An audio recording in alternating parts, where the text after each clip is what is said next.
Habari za kutwa mtazamaji wa SQF TV, na kusalimu sana popote pale ulipo. Karibu sana katika taarifa yetu ya habari jioni ya leo ya Oktoba 23, 2025. Kwa nami Pendo Gotton ambaye nakusomea matangazo haya kupitia studio zetu zilizopo hapa ACC jijini Arusha. Alhamisi hii Mahakama Kuu Masjala ndogo Dar es Salaam imekata ripoti ya uchunguzi wa uhalisi wa picha mjongeo, yani video clip ya mwenyekiti wa Chama cha Demokrasia na Maendeleo Chadema Tundu Lissu anayekabiliwa na kesi ya uhaini yenye maudhui yanayodaiwa kuwa ya uhaini. Upande wa mashtaka katika kesi hiyo hapo jana Jumatano kupitia shahidi wake watatu aliomba mahakama ipokee ripoti hiyo kuwa kielelezo cha ushahidi wake upande wa mashtaka. Hata hivyo, Lissu aliweka pingamizi dhidi ya ripoti hiyo isipokelewe, akidai shahidi huyo hana mamlaka ya kisheria kuiwasilisha mahakamani wala kuiandaa ripoti hiyo kwa kuwa si mtaalamu wa uhalifu wa kimtandao. Mgombea ubunge wa jimbo la Kigoma mjini kupitia chama cha ACT Wazalendo Zitto Kabwe amewataka wasimamizi wa uchaguzi kuhakikisha zoezi la upigaji kura linakuwa la wazi kwa mujibu wa kanuni za uchaguzi mkuu. Ninajua watu wana hofu na uchaguzi. Nimetembea nyumba kwa nyumba. Leo hii nimebakiza kata chache sana. Nimebakiza kata ya Mwanga Kusini, nimebakiza kata ya Mwanga Kaskazini, nimebakiza kata ya Gungu, nimebakiza kata ya Buzebazeba. Ni kata 4 tu zimebakia ambazo sijafika.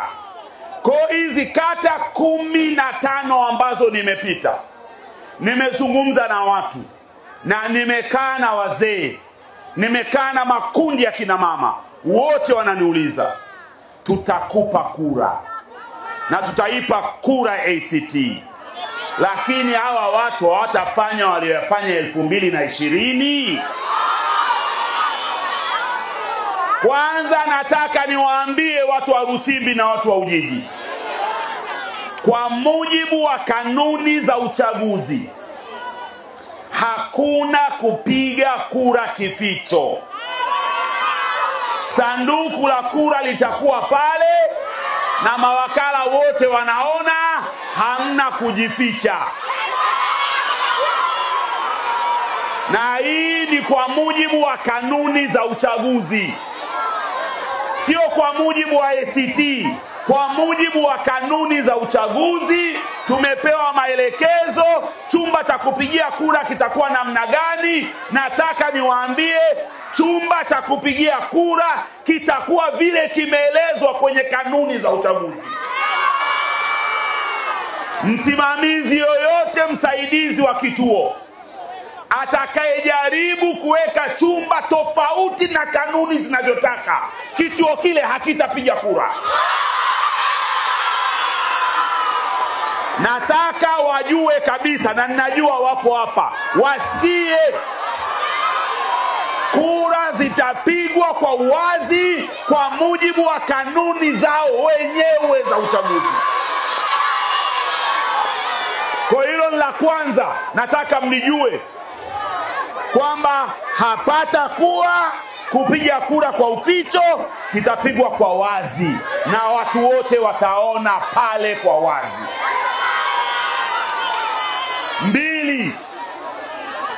2, hapata kuwa na kura bandia.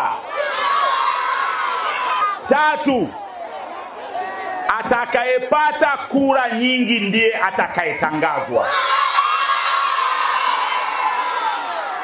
Jimbo hili tuliumwa 2020, nyoka alituuma.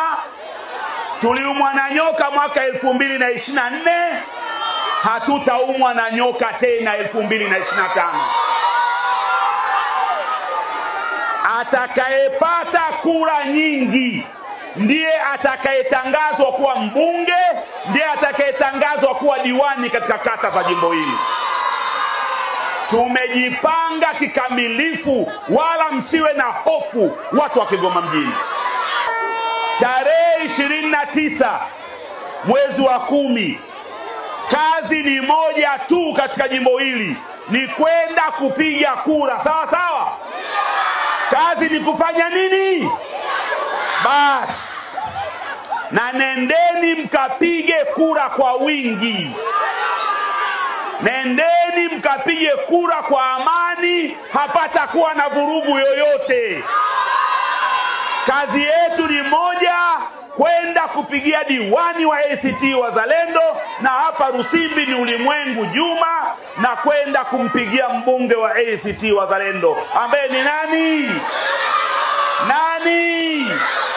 Mgombea ubunge wa jimbo la Rombo mkoani Kilimanjaro na waziri wa elimu, sayansi na teknolojia Profesa Adolf Mkenda amesema serikali inaendelea kufanya mageuzi makubwa katika kukuza sekta ya elimu nchini, huku akiwasisitiza wanafunzi wa shule za sekondari kusoma kwa bidii masomo ya sayansi kutokana na kuwepo kwa fursa kubwa kusomeshwa na serikali pindi waingiapo vyuo vikuu kusomea taaluma hiyo. Profesa Mkenda amesema hayo akiwa kwenye kampeni eneo la Tarakea wilayani Rombo wakati akiomba kura kupata ridhaa kuwa mbunge katika jimbo hilo.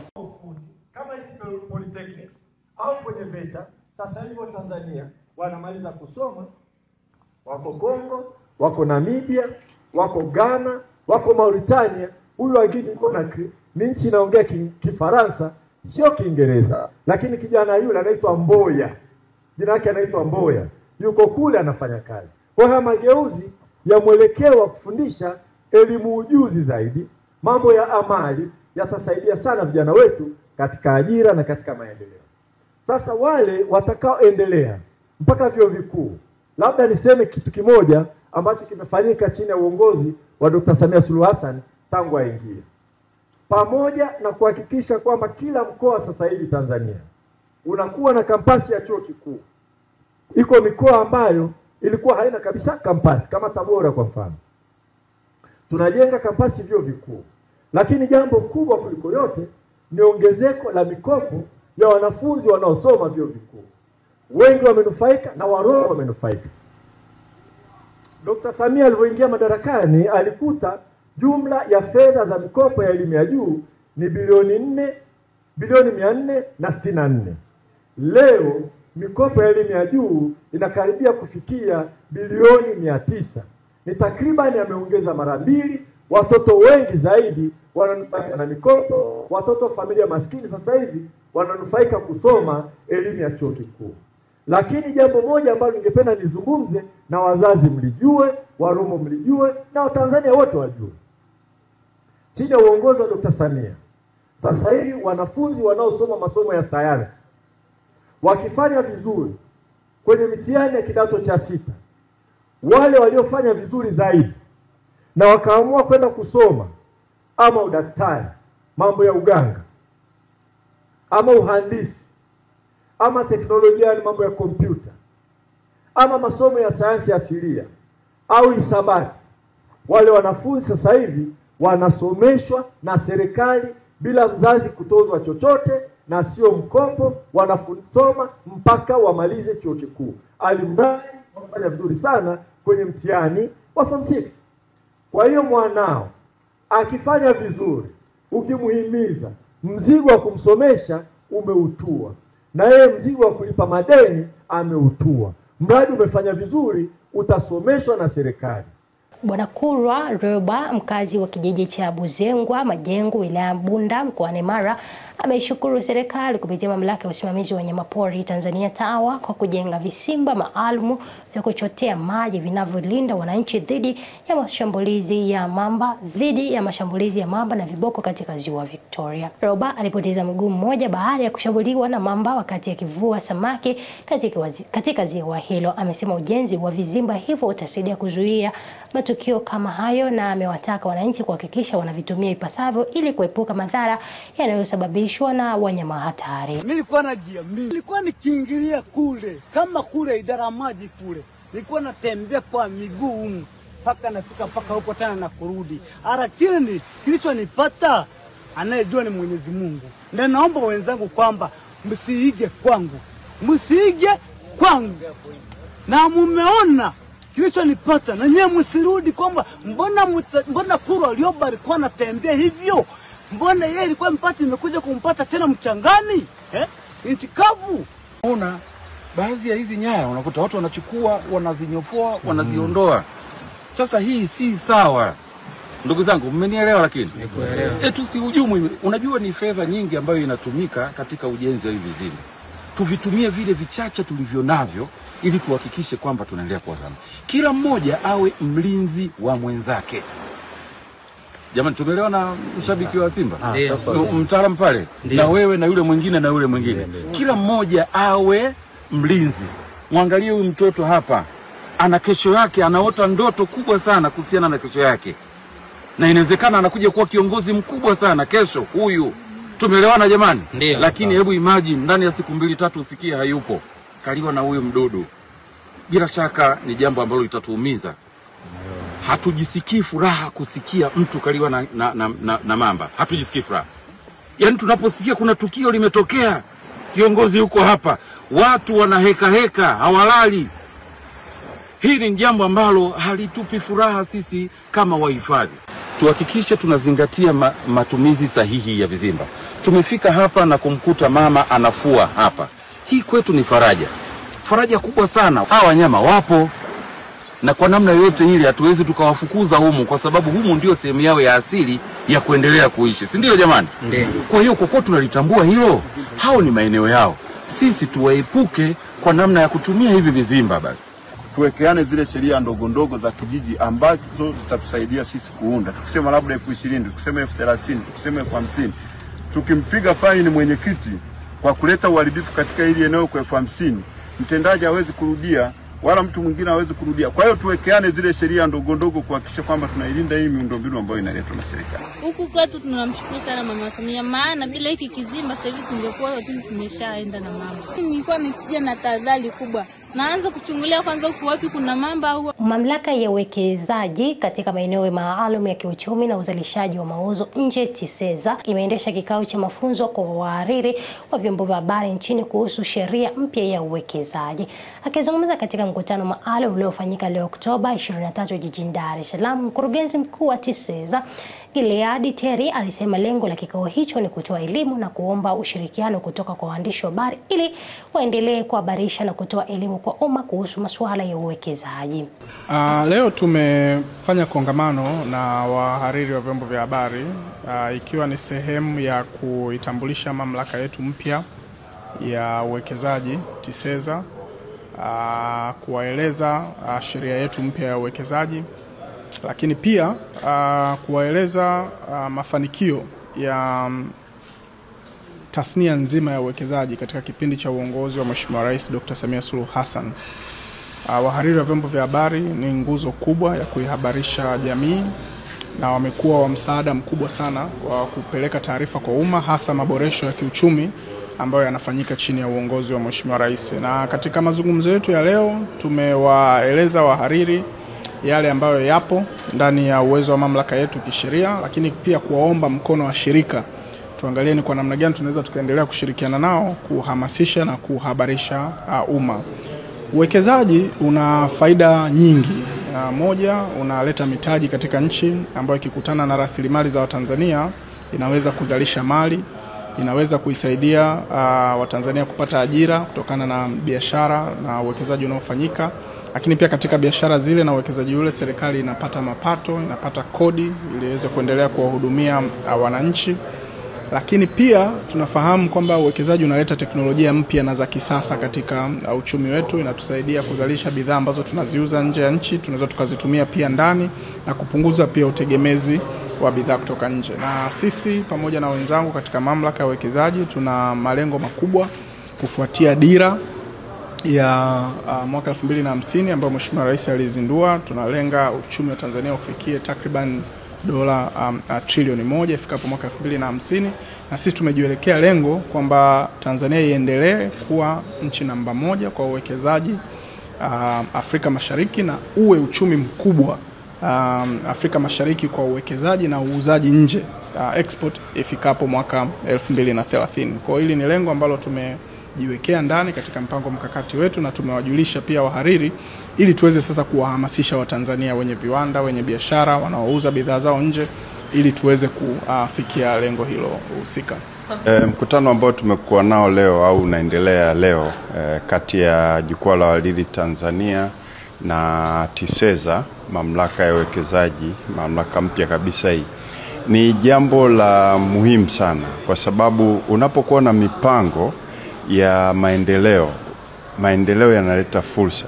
Sasa zile fursa ili watu wazichukue lazima wazifahamu, na watu wa kuzifahamu kusaidia kufahamu ni vyombo vya habari.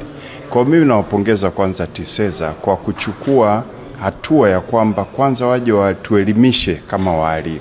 Ukielimika unaelimisha vizuri.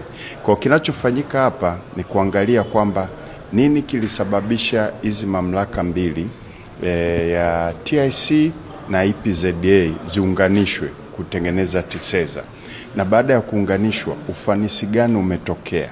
Kwa hiyo tutapitishwa kwenye sheria ile ya uwekezaji ambao ni mpya, fursa zilizoko ni nini, na watu ukielewa sheria unajua namna ya kwenda nayo. Sasa baada ya pale tunaamini kwamba hata tunapokwenda tunahabarisha, tutakuwa tunahabarisha tukiwa wanasema Waingereza na authority, moral authority, kwamba tuna uelewa mkubwa wa kile tunachokisema. Ili kuhakikisha kuwa Zanzibar inakuwa na uhakika wa chakula cha kutosha, Wizara ya Kilimo, Umwagiliaji, Maliasili na Mifugo imewapatia wakulima zaidi ya 16,500 mbolea, mbegu na dawa kwa bei ya ruzuku, huku ikiongeza kiwango chake cha uhifadhi wa chakula sambamba na ujenzi wa miundombinu ya kilimo cha umwagiliaji kwenye eneo la hekta. Hayo yamebainishwa visiwani Zanzibar na Kaimu Katibu Mkuu Wizara hii Daktari Mohamed Dhamir Kombo wakati akitangaza matokeo makubwa yaliyopatikana katika sekta ya kilimo katika kipindi cha miaka 5 ya Daktari Hussein Ali Mwinyi. Kabla ya miaka 5 hii tulikuwa hatuzidi hekta 800 ambazo zimejengewa miundombinu ya umwagiliaji, lakini tunapozungumza tuna hekta 1308 ambazo zimewekewa miundombinu umwagiliaji kwa kipindi hiki cha miaka 5. Kwa hiyo unaweza ukaona sasa Zanzibar tuna jumla ya hekta 2300 ambazo zimewekewa miundombinu ya umwagiliaji. Kilimo cha umwagiliaji peke yake katika maeneo haya kimewanufaisha wakulima wenyewe ambao wanalima katika maeneo yale 16,500, zaidi ya 16,500 wa moja kwa moja, tofauti na wale wengine ambao wanasaidiwa. Kwa hiyo wa moja kwa moja ni wakulima 16,500.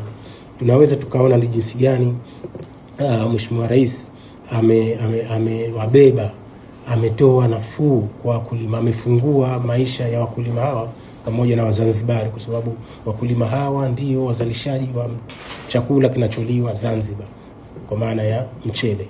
Kubwa zaidi katika miaka 5 hii, Mheshimiwa Rais wa Zanzibar amenufaisha sekta hii kwa kuwanufaisha wakulima pale ambapo ametoa ruzuku ya pembejeo.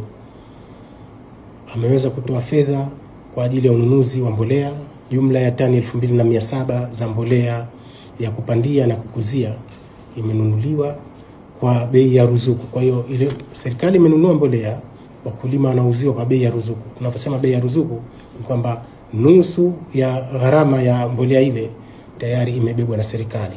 Hakuna mkulima yote kwa sasa hivi anaolalamika kwamba hakuna mbolea, kwamba mbolea haipatikani, kwamba mbolea iko bei juu. Hapana, mbolea zinapatikana. Na sio mbolea tu, mbegu, kwa maana tuna aina 3 za mpunga kwa sasa hivi. Mbegu hizi zipo katika maduka yetu, katika vituo vyetu vya pembejeo katika kila wilaya na kila zoni ambazo tumepanga kuwepo, Unguja na Pemba. Pia Mheshimiwa Rais ametoa ruzuku katika dawa ya kudhibiti magugu. Ipo dawa ya kutosha, na haya yote ninayosema kwa maana pembejeo zote hizi, mbegu, mbolea na dawa, zilianza kupatikana tangu msimu uliopita, zipo katika msimu huu na zitaendelea kupatikana katika msimu ujao. Ipo ya kutosha kwa misimu hii yote na msimu wa masika unaokuja pia.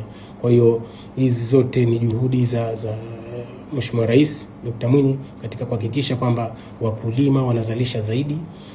Zanzibar tunakuwa na chakula cha kutosha. Na mtazamaji, huu ni mwisho wa taarifa ya habari. Sina la ziada, na mimi ni kushukuru sana kuchagua na kutazama taarifa hizi za habari jioni ya leo ya Oktoba 23, 2025. Nizidi kukukumbusha kambi yetu matibabu inaelekea pale katika hospitali ya Malolo Tabora. Upasuaji mdomo wazi ambao utafanyika bure kabisa kuanzia Novemba 17 hadi 21. Ni wiki nzima, Jumatatu mpaka Ijumaa.